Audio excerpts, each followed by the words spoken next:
ఉమ్మడి కరీంనగర్ జిల్లాలో ఉన్న Gouravelli project, Gouravelli irrigation project అనేక కారణాల వల్ల, లీగల్ ఇష్యూస్ వల్ల కూడా చాలా ఏండ్ల నుంచి పెండింగ్లో ఉంది.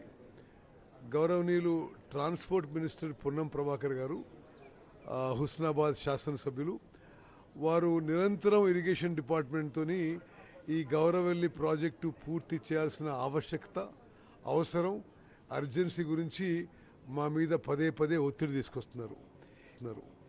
ఈరోజు మరి గౌరవ మంత్రివర్యులు ప్రభాకర్ గారితో, అదేవిధంగా మరి ముగ్గురు కలెక్టర్లతో, సిద్దిపేట, జనగాం అండ్ కరీంనగర్ కలెక్టర్లు ప్లస్ ఇరిగేషన్ అధికారులు ప్లస్ రాష్ట్ర అడ్వకేట్ జనరల్ అందరితో మీటింగ్ పెట్టి లీగల్ హర్డిల్స్ ఎట్లా క్రాస్ చేయాలి, అదేవిధంగా ఆ ప్రాజెక్టులో ఎట్లా ముందుకు పోవాలి, ల్యాండ్ అక్విజిషన్ విషయంలో మరి ఏ విధంగా మనం ముందుకు పోవాలి.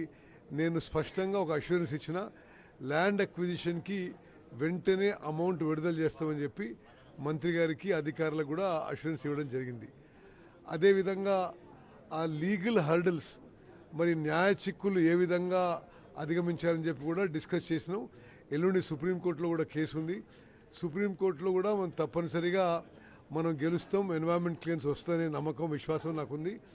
గౌరవెల్లి ప్రాజెక్ట్ అన్ని విధాలుగా పూర్తి చేయడానికి తెలంగాణ కాంగ్రెస్ ప్రభుత్వం మరి మేము కట్టుబడి ఉన్నామని, కమిట్మెంట్తో ఉన్నామని చెప్పి నేను మనవి చేస్తూ, అదేవిధంగా దేవాదుల ప్రాజెక్ట్ నీళ్లు ఏదైతే హుస్నాబాద్ కాన్స్టిట్యున్సీకి రావాలనో దానికి సంబంధిత పనులు కూడా వేగవంతం చేపడతామని చెప్పి నేను హామీ ఇవ్వడం జరిగింది.